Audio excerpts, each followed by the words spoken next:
नमस्कार, मैं Rahul Dev. Learn yoga earn fitness में आपका स्वागत है। आज मैं आपको कोयम्बटूर की सैर करवा रहा हूँ। कोयम्बटूर को हम दक्षिण का मैनचेस्टर भी कहते हैं। भारत के कई शहर ऐसे हैं जो काफ़ी सुंदर हैं, लेकिन कोयम्बटूर की सुंदरता आपकी अलग लगेगी। तो चलिए मेरे साथ और कोयम्बटूर की सैर कीजिए।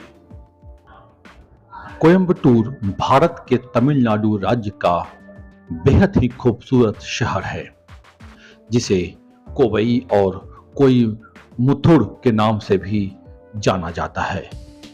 ये शहर नैयाल नदी के तट पर मौजूद है और पश्चिमी घाट से घिरा हुआ है। आपको बता दें, इसे दक्षिण भारत का मैनचेस्टर भी कहा जाता है। कोयम्बटूर विकास के मामले में काफी तेजी से आगे बढ़ रहा है। साथ ही ये तमिलनाडु का दूसरा सबसे बड़ा शहर भी है। यहाँ के दर्शनीय स्थलों की वजह से हमेशा यहाँ लोग आते हैं।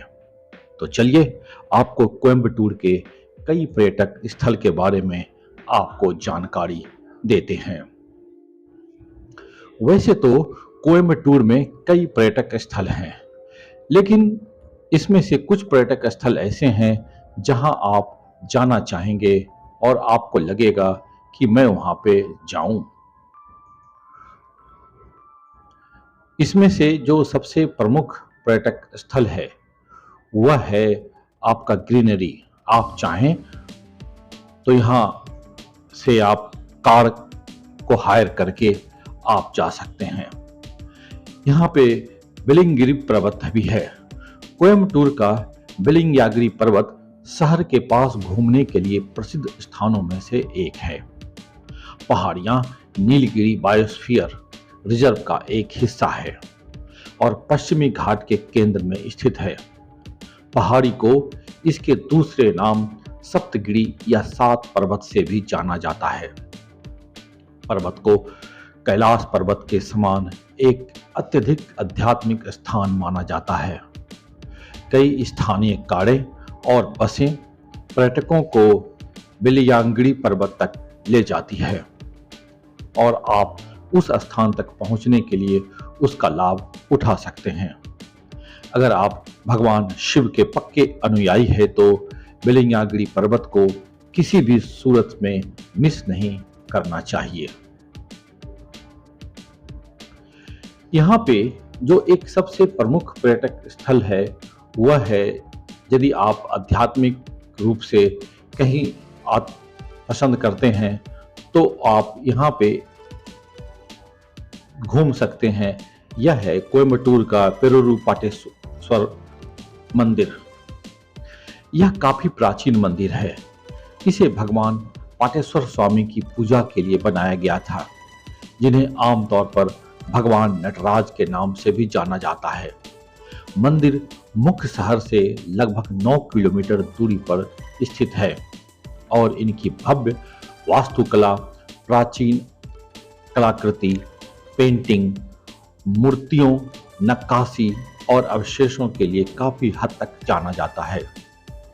इसके अलावा यह आप मंदिर में प्रवेश करते हैं तो आपके कामधेनु द्वारा दी गई भगवान पाटेश्वर की एक राजसी मूर्ति भी देखने को मिलेगी, जिनके चेहरे पर एक निशान बना हुआ है। यह कोयम्बटूर का सबसे बड़े मंदिर में से एक है और इस प्रकार इसे कोयम्बटूर में घूमने के लिए सबसे अच्छी जगह की सूची में शामिल किया गया है। यहाँ पे सिरुवानी झरना और बांध भी है। 200 किलोमीटर के भीतर कोयम्बटूर में घूमने के लिए सबसे मनोरम स्थानों में से एक है। सिरुवानी झरना, जो कोवई कुतरालम जलप्रपात के रूप में भी जाना जाता है, जिसे स्वर्ग से कम नहीं है। यह कोयम्बटूर शहर से लगभग 37 किलोमीटर दूर है। यहाँ के वन्य जीवन और प्रकृति को करीब से देखने के लिए यह जगह पूरे साल पर्यटकों से भरी रहती है।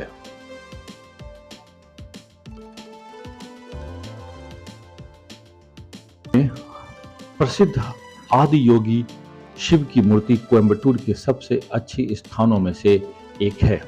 यह प्रतिमा 112 फीट की ऊंचाई पर है, जिसे दुनिया की सबसे ऊंची प्रतिमा बनाती है। बेलंगिरी पर्वत की हरी भरी तलहटी के बीच स्थित यह मूर्ति भी हरे भरे खेतों से घिरी हुई है। मूर्ति हिंदू देवता भगवान शिव की है और यह स्थान भारत के विदेशों में शैवों द्वारा मनाया जाता है। प्रतिमा को पूरी तरह से 500 टन स्टील से तराशा गया है। आदि योगी का नाम का अर्थ है योग का प्रथम कर्ता, इसलिए यह कोयम्बटूर भ्रमण स्थल योग की प्राचीन कला को भी श्रद्धांजलि देता है। एक प्रमुख पर्यटक स्थल है कोवई कुर्तालम जलप्रपात। कोवई कुर्तालम जलप्रपात कोयम्बटूर के पास स्थित एक सुंदर जलप्रपात है। कोयम्बटूर के पास घूमने के लिए सबसे अच्छी जगहों में से एक है। फॉल सुरबानी के क्षेत्र में स्थित है। गहरे हरे भरे जंगलों से घिरे जलप्रपात तक पहुंचना थोड़ा कठिन है और इसके मुंह तक एक छोटी सी वृद्धि की आवश्यकता है। आप निजी वाहन द्वारा इस स्थान की यात्रा कर सकते हैं, क्योंकि स्थानीय बसें वास्तव में सीधे झरने तक नहीं जाती है। गंतव्य को भीड़ से बख्शा गया है, इसलिए आप यहाँ अपने परिवार के साथ कुछ शांत समय का आनंद ले सकते हैं। झरने के पास पिकनिक मनाया जा सकता है और अपने साथियों को घर वापस दिखाने के लिए कुछ अद्भुत तस्वीरें भी आप यहाँ पे क्लिक कर सकते हैं, जैसा कि मैंने किया है। आप भी देख रहे हैं कि मैंने कुछ तस्वीर भी यहाँ पे उतारी है।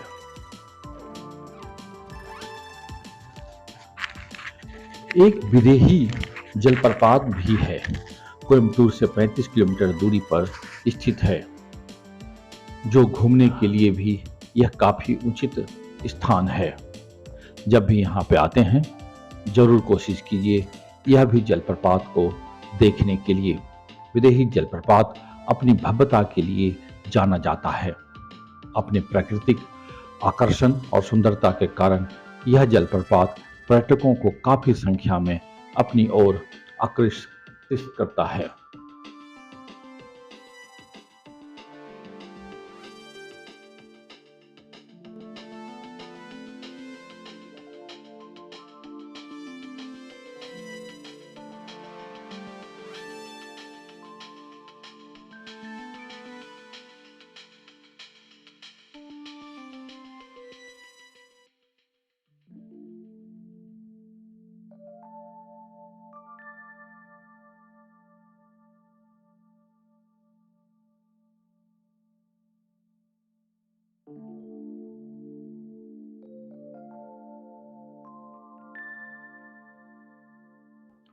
कोयम्बटूर अपने स्थानीय व्यंजनों के लिए भी प्रसिद्ध है, जो भारत में प्रसिद्ध है।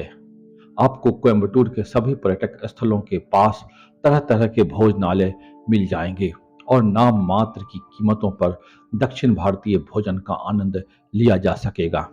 कोयम्बटूर में नाश्ता से लेकर रात के खाने तक भोजन और व्यंजनों का एक अनूठा हिस्सा है।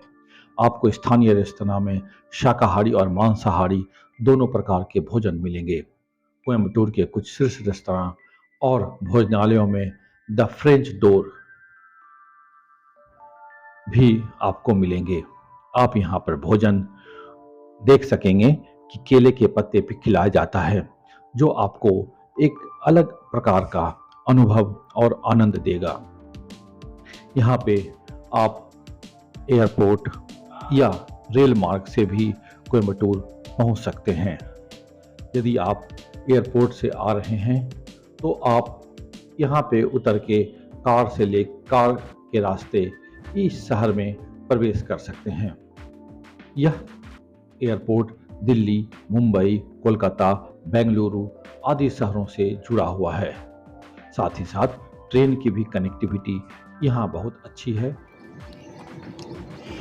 तो कैसा लगा ये कोयम्बटूर की सैर, जिसमें जलप्रपात, आदि योगी की तस्वीर और साथ साथ पश्चिमी घाट का नज़ारा भी आपको देखने को मिला है।